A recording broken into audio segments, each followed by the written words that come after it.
Hi everybody, thank you so much for joining us tonight.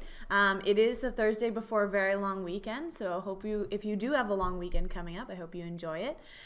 Today we are joined with a student here from the Faculty of Arts and Science, so we're really excited to bring to you a student perspective, and you're able to ask any and every question you might have about what's it like to be a student here at the University of Toronto, course selection, starting for Frosh Week, orientation. So if you have any questions, make sure to send them up now and we'll be able to answer them throughout the chat. So I'm going to pass it over to our student and she's going to introduce herself.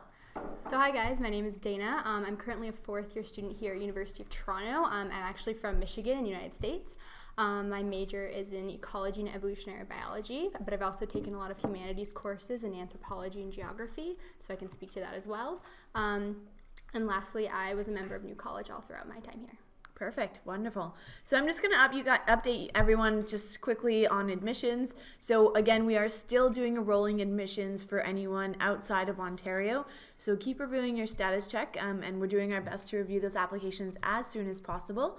If you have any questions, you can always post on the message board and we'll look into that for you a little bit further. If you're talking to us from Ontario, we do have 3 rounds of admission with our last round of admission coming up in May. So sit tight. Make sure that you're completing your application or sending in any updated documents that are required, and send us any questions if you have any. So I'm going to jump right into it. You mentioned your program is ecology and evolutionary biology. Yeah. Did you start in that program your first day here at U of T, or how was your so process? I knew I wanted to go into like the environmental sciences. I knew kind of what I liked, but so that's what led me to selecting life science on my application. Okay. And then from there, I just kind of explored my courses in first year, and I just decided that was kind of like the best route for me. And so you declared that major at the end of your first year? Yep. Okay, perfect. Yep. And that's when most people declare their majors. And you didn't change your mind again, or? No, but a lot of people do. Okay, yeah, that's true. I myself changed my program 3 times, so it's okay if you don't know what you want to do. So specifically, we had a question about students that might be admitted into social sciences and humanities and maybe transferring to business afterwards. Mm-hmm. So some programs are a little bit more challenging to transfer into them, business being one of them, because it is a very limited capacity enrollment program. Meaning that you have to do really, really well in your first year courses and apply to transfer, and if you have a competitive application, hopefully you'll be admitted. Other programs like humanities, social sciences, or life sciences, they're just programs that you kind of declare online. So if you have all of the first year prerequisites, you can talk to your registrar, making sure you get those, and then hopefully declaring or switching your program, or even doing a double major across different programs. Yeah. For sure. But as Dana mentioned, she's a life science student, but she still has taken a variety of humanities and social science courses. And that gives you a really nice balance of all the things you can kind of do. And so I learned how to do a proper lab report, but I also learned how to write a really good essay. Yeah. What's your favorite elective course that you've taken so far? Ooh, I really enjoy my anthropology courses. They might not sound super fun, but it's all about learning about being a human and how cultures interact with one another, which actually was more interesting than I anticipated it being when I first started university. Yeah, I totally agree. Yeah. And so we'll go into more programs. Let's go into textbook costs. Okay. So this one is specifically about a political science program, but I mean, it really, well, I'll let you answer. Go ahead. So I mean, in your first year, in those first year courses, you're going to have a lot more of those like large textbooks that can be a bit on the pricier side, but U of T often sells used textbooks, which are a bit of a cheaper price, as well as there's a used textbook store like right around the corner from the normal U of T bookstore that makes it pretty accessible. You can also buy your books on Amazon or however else you want to. And as you get into your upper years, there's fewer and fewer books. So, I mean, just that first year is kind of where it's a problem, but besides that, and it's not too huge of a deal, I would say maybe like one of those big textbooks could cost like $120, but yeah. And it ranges so much from class to class, right? Like I had professors that were just strictly online and online articles, and so you never know. And the first day of class, you get everything laid out for you. That's the good thing. You have your roadmap to success. You know exactly everything that you need to read, which is going to be a lot, so be prepared. You know when your exams are, your midterms, what assignments are due, what percentage those assignments are worth. So my piece of advice is usually don't miss the first class, and pay attention to that itinerary that you get on that first day. That's definitely some good advice. Yeah. Great. You're from the U.S., so you could probably help answer this question. So people want to know about getting a cell phone here in Toronto. Yeah, and specifically, sorry to go ahead. like if you're calling the U.S., international fees and stuff like that when you want to call your parents or... Yeah, so personally what I do is I have a separate phone for my United States phone, and that's been the easiest way for me to kind of deal with it. I think that certain phone companies maybe I think Virgin Mobile might have one that's international, but I would not recommend trying to use your American phone in Canada. They'll be very expensive. In terms of calling my parents actually got a phone plan that allowed them to call Canada for free.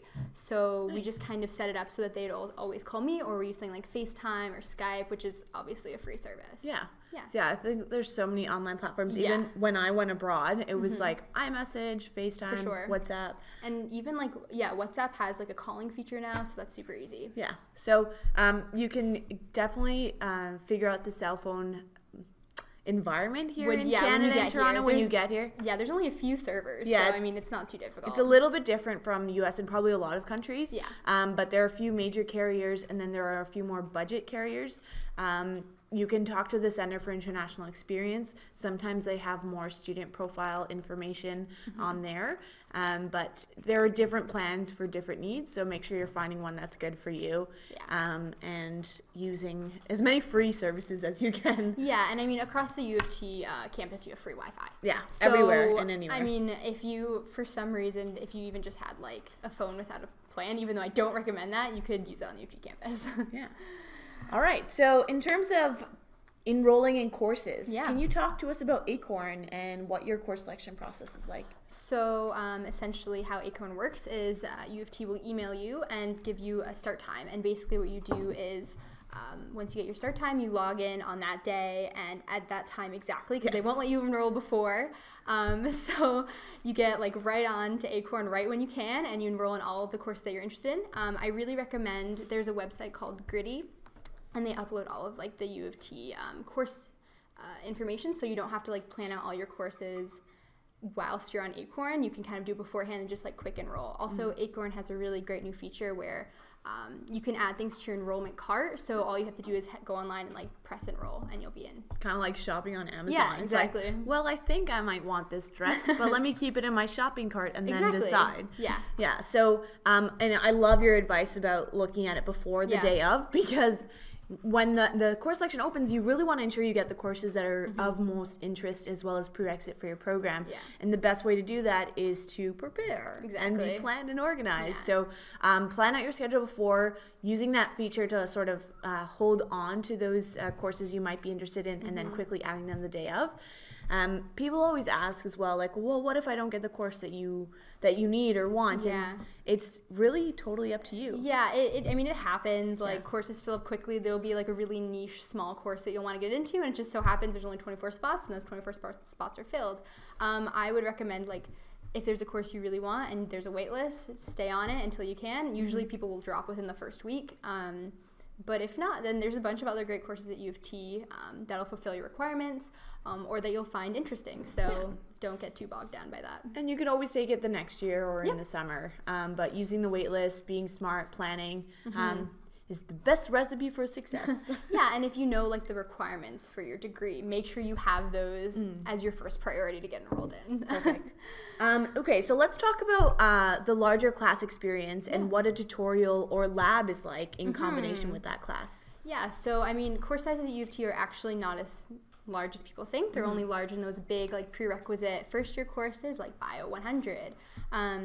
And so that's always kind of fun because you get to sit with your friends and you get to see these giant lecture halls and learn together. And then you have your tutorials and your labs where you're split up into groups of like 30 or 20, and it's a very individual one-on-one experience with your teaching assistants. So you still get that kind of large university feel, but you still get one-on-one help. Yeah. And so did you feel that professors or TAs were accessible during those large classes? 100%. They can be, it's intimidating at first, that's for sure. I mean, they're obviously very smart, and they personally feel confident speaking in front of like 2,000 students at once. Well, because they've been doing it for so many years, and that's why they've been hired. But yeah, if you want to go to their office hours because you're interested or you need help, they're more than happy to help you. It's not an issue at all. And they're people too, so just got to remember that. Okay. So in terms of the tutorials, do those count as credit for your class? Like what happens with those? So a tutorial is actually just part of your course. Okay. It's just where you kind of go over the material that you've learned or get extra help on it. It goes along with your course. It's not like by credit hours like it is in the United States. So it's just another aspect. Yeah. And sometimes they're optional, you know. Yeah, and then I felt like, as I was mentioning the first day when you get your rubric for your courses, some tutorials are worth participation. So physically going to tutorials will get you 10% of your grade, or being involved in that discussion and debate in the tutorials. And that's where you can ask all of your nitty-gritty questions and really go at one another for differentiating opinions if you have them. And so when you were talking about choosing your courses and preparing for that, think back to before first year. Okay. How did you learn about how to choose courses? Like what happens before that that could help students? Yeah, so U of T sets up these, so what I personally did is U of T sets up these information sessions through your college, and you can come to U of T and they'll actually walk you through the process and explain it to you. So that's what I did, but I was able to come to Toronto. If not, there's some really great online resources to figuring it out as well. I'm pretty sure Acorn has a few resources for that. And also, like, if you just Google your college or your faculty registrar and put new student, I was just on the University College website today, and they have the whole schedule of what their summer welcome dates are. So if you can plan to come to that, that's great. But if you can't, we totally understand that. Right. And so a lot of colleges and registrars are doing online chats or online webinars. So don't feel pressured to fly here if you can't. And again, everything's online, so you don't need to physically be here for your course selection.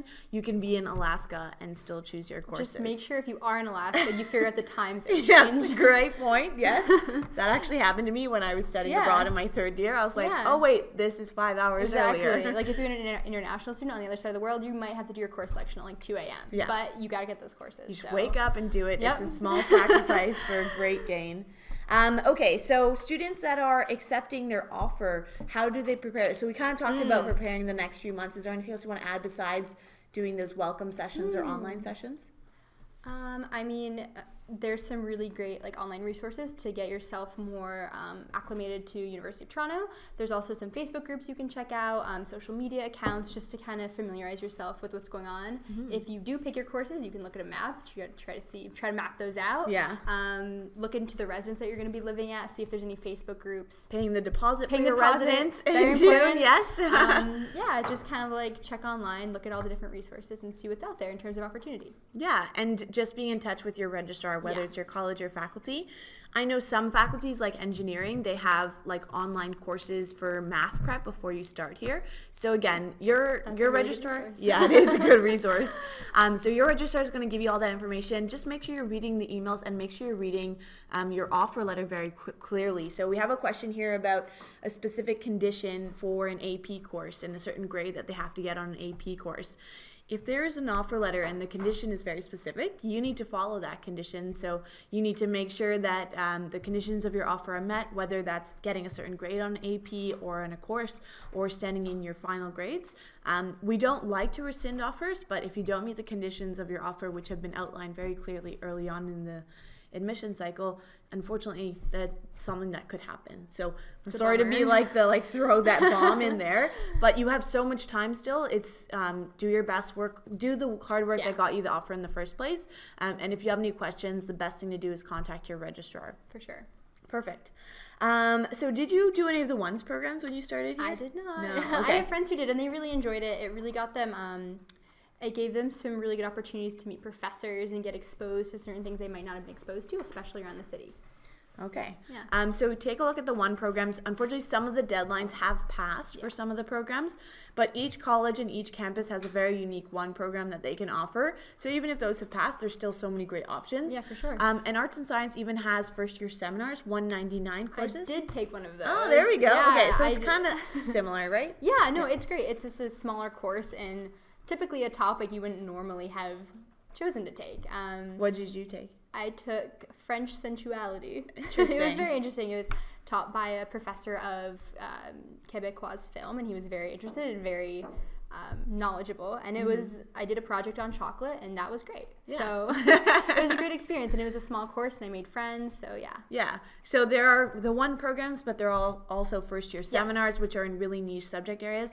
And again, like she did a science program and studied a completely different course in her first year. Yeah, and it's a really great way. So at U of T, you have breadth requirements. So essentially, like requirements for like, if you're an English student, you still have to take a science course just so you get like a really broad range of information, and you're a well-rounded student.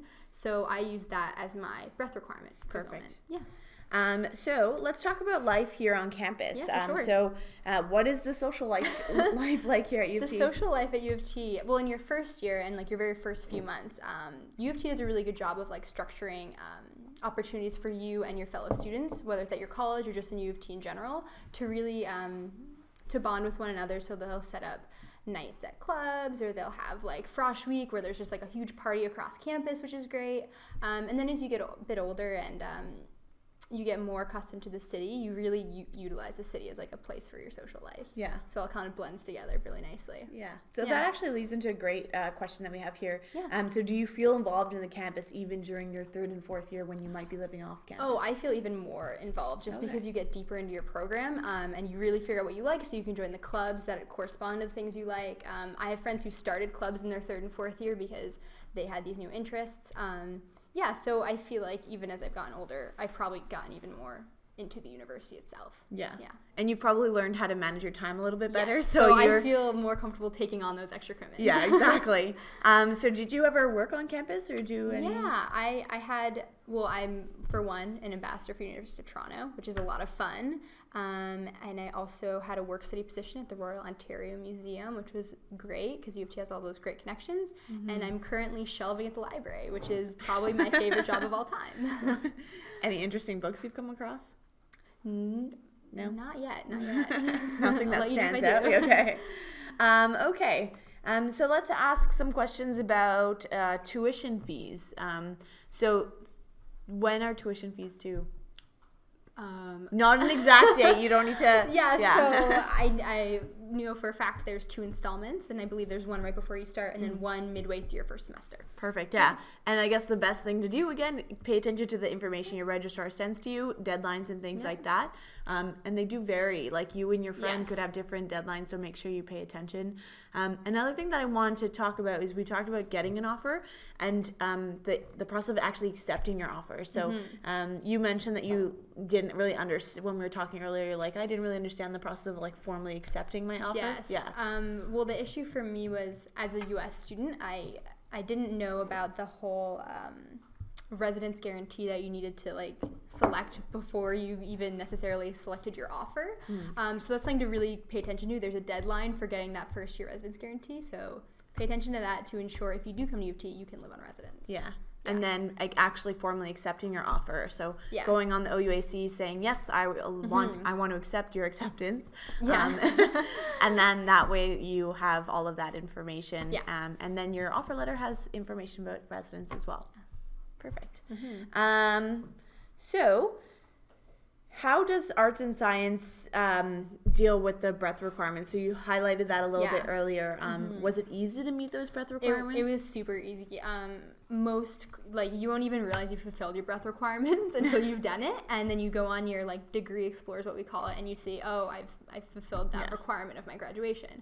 I would say that probably you'll have to take one course that deviates significantly from what you've done. Like you might have to take an English class as a science student, like I did, but besides that, it's not something I paid attention to much. Do pay attention to it, but it shouldn't be the biggest obstacle in university for you. Yeah. Another thing we should mention and clarify is that you do not need to satisfy them all in your first year. No, you do not. You have all 4 years to do that. Yeah, exactly. And so once you're looking at the course calendar, you'll see that each course is assigned a number. And so it fits into one of the 5 categories, which, as Dana mentioned, inevitably your program would satisfy a big chunk of those. And then you might take a course in French sensuality to satisfy the other one. Exactly. Yeah. So don't worry, you don't need to stress to fill them out. You will inevitably fill out a bunch of them at the beginning of your program anyways. Yep. So we talked about sort of life on campus in the city.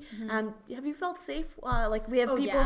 You come from a pretty small area, or what was your town So size I came from a college town, and it's like about 40,000 people until you add all the students who come, but that's like on a seasonal basis. I think Toronto is ranked like the safest city in North America. Okay. I'm pretty sure of that. And so there's actually, U of T has its own police as well, and additionally there's like poles all around campus that you can press in case of emergency. So there's a lot of different options of safety on campus and then in Toronto itself. Yeah, but you felt pretty safe walking 100%, around. Yeah, no I've gone out late yeah. and come back on the TTC and things like that. Yeah, super late, having a good time in the city, which you will soon realize here in Toronto. There's so many amazing things to do. There's so many good things to see in so many different ranges of interests and cultures. So you're gonna want to stay out late. Yeah, you're gonna want to stay out late. You're wanting to eat everything in your sight. So just you can feel comfortable, you can feel safe, and as Deja mentioned, there's other things on campus to make sure students feel safe. Yeah, perfect. So we have a question about studying part-time or studying full-time and working part-time, which you said you did and you've managed really well. Yep. And then we have a question here about exploring the other residences or libraries. So have you gone on like a little tour and found like little secret passages? Yeah, and that's kind of like the most fun thing to do. Yeah. Like you'll just be wandering around U of T, and then it's like, oh, I didn't know there's a library here. Exactly. So you go study there. Usually my friends are kind of the best resource for that. So you meet people in your courses from other colleges, and they'll be like, hey, do you want to study together, and let's go to like the Knox College Library. And you'll be like, where is that? So it's just, you get a lot of exposure through other people as well. Yeah, and you'll like soon start to develop your own shortcuts across different parts of campus. So it is a learning process. I mean, it is a large campus, but it's not as big as you think. Like, no, it feels so much smaller. That's probably one of the major questions I get asked are like, can I easily get from one course to another if they're right after each other? And it's like 100%. You have 10 minutes and that's all you need. Yeah. So technically we have U of T time, which means everything starts 10 minutes after the hour, because theoretically and in practical terms as well, you can get from one corner of the campus to the other in 10 minutes. And you'll start to learn all these shortcuts and find all these amazing spaces on campus that are like you mentioned, the Knox Library. It's so pretty. I learned about it in my 4th year. I had a friend that was like, oh, let's go there. And I was just like, what is this place? And there are people that get like married and take pictures here for their wedding all year, because it's just so beautiful. The Trinity College Chapel is also a really beautiful spot on campus, so that's one that I would definitely take a look at. But you'll find so many amazing spaces. And U of T is doing a lot of like new structures and new facilities that are all really amazing. Perfect. Okay, so have you talked to your academic advisor at your college? Every year. So I guess they were pretty crucial in terms of your academic planning and your course planning as well? Yeah, even anything you really need that is in terms of like planning for even like your career sometimes, and your career within university, and just getting to those opportunities and making sure you're doing what you need to do each step of the way. They're crucial. I meet with one every year after I've done course selection just to make sure I'm on track to graduate. Yeah, and then you meet them when you're ready to graduate, and you're like, can I please graduate? And they say, yes, you've met all of your requirements. Exactly. So I remember my academic advisor, as I mentioned, I changed my program 3 times, so I was sort of at a crisis at 3 times in my university career. And it all worked out, and they helped me and walked me through it, and I didn't delay my graduation, so it was really wonderful. So make sure that you use that resource because it's there. And you talked about career planning. I also want to do a shameless plug on our Career Center. It's great. Yeah, it's honestly wonderful, and a lot of students don't realize we have a Career Center until 3 weeks before they graduate and they need to find a job. So I would just encourage you to take a look at the Career Center earlier on. They have so many mentorship or backpack to briefcase or shadowing sessions that you can do, but they also help you find work study positions or research positions and things like that, so they're really helpful. Any other tips that you want to give to our new students before we wrap up? Good tips. Just learn how to balance your time when you're in first year. U of T is a great school, but it's also a hard school, so you just have to figure out how to balance how much you want to go explore Toronto with how much you need to do your work and how much you want to make new friends. It's very difficult. But that's probably something I wish someone had told me in first year, even though I knew it, but hearing it from somebody else would have been important. Yeah. And how hard do you feel like university was or is compared to your high school experience? It's a different kind of hard. I would say there was more work, and people were making sure I was up on that work though. And I think that's the biggest difference, is maybe even in high school I had more things required of me to do every single night, but in university you have no one checking up on you, and that's the biggest difference, I think. So it's hard because you have to learn how you learn and study that way, and you also have to make sure that you're on top of things as opposed to getting distracted. Yeah, that's true. And another thing is that the thing that you mentioned about learning how you learn, that's really crucial. I think in high school, from what I remember, it was like there was a certain way to do things, and you followed steps A, B, C, and then that was your final. Structured.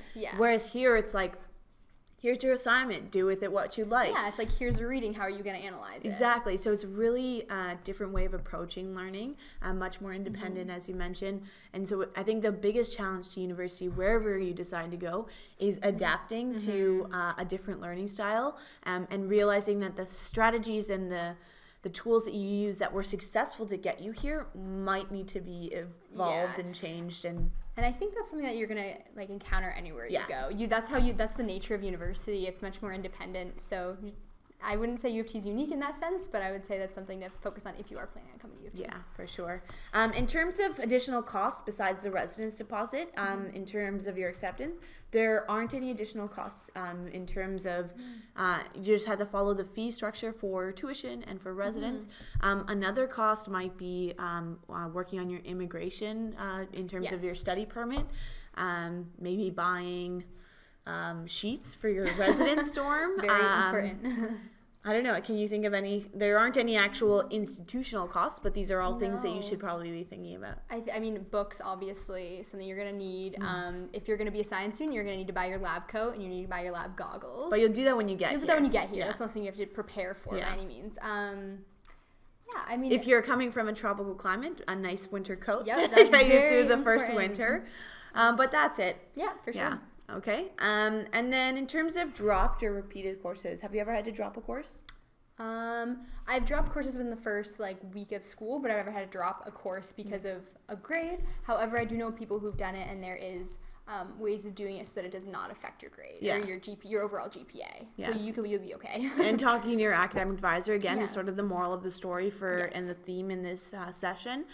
If you need to drop a course, there are times where you can do it, and there's no fee, and then 50% of the fee, and there are times where it could affect your grade or it could not. So, and there's also an option to do a credit, no credit here at U of T. So say there's a course like French sensuality, or in my case, astronomy, that you need to take for a breadth requirement, or because you're just interested in something, but you don't want it to affect your GPA, there's an option to do it just for credit and not have it affect your GPA. Yeah, which basically just means you need to get a 50% in the course. You just need to pass it, and it won't say on your transcript what you actually got in that course. So there's so many different ways that you can build your degree, and talking about this with your academic advisor and seeing, where your interests are and how you want that to take place here. You're really very much in the driver's seat. So no two students' experiences are going to be the same, because so many majors to choose from, so many things to get involved in over our 800 student clubs, and there's so many ways to do experiences or academic courses, which could be course related, it could be credit, non-credit, it could be research. So there's so many different things. We have a question. How hard is it to get a 4.0 GPA here at U of T? That depends on the person. That depends on the program. That depends on the professor. The professor. I mean, it's not impossible is what I'm going to say. Yeah. I'm just going to say it's not impossible. I'm not going to say it's easy, but I'm going to say it's not impossible. And it's something that you'll gradually work towards. Like in your first year, you might experience a drop. Like that's just a reality. Yeah. So we talked about that transition, adapting to a different learning style, a new city, a new country for some people. Yeah. So all of that, is going to be reflected in that first year. And it's sort of like, as you go through it, you learn your learning style. Your fourth year is probably so easy. You do a lot better once you hit your last year. I will definitely say that. It's just a curve, a learning curve. Yeah. So you'll figure it out. Don't worry too much about your GPA. It'll all work out in the end. Yeah. And then we're almost wrapped up here. Anything else you want to add? No, I can't think of anything off the top of my head, but... Are you excited to be wrapping up your career here at U of T? I am really excited to graduate. I'm also very sad. I really love it here. But I know that it's given me a good platform to go anywhere else in my life. Perfect. So I'll be fine. Yeah. I hope it takes you so many different Me places. too. Okay, so thank you everyone for joining us. I hope you have a lot of chocolate this weekend because that's what I'm going to do personally. Well, yeah, it's Easter. Yeah. Yep. So that'd be great. I'm gonna just eat chocolate. So have a fantastic weekend. Good luck with the rest of your final exams and courses as you're wrapping up your final year in high school. If you have any questions again, contact us on message board or send us an email, and we'll look forward to seeing you at our next live stream. Good night.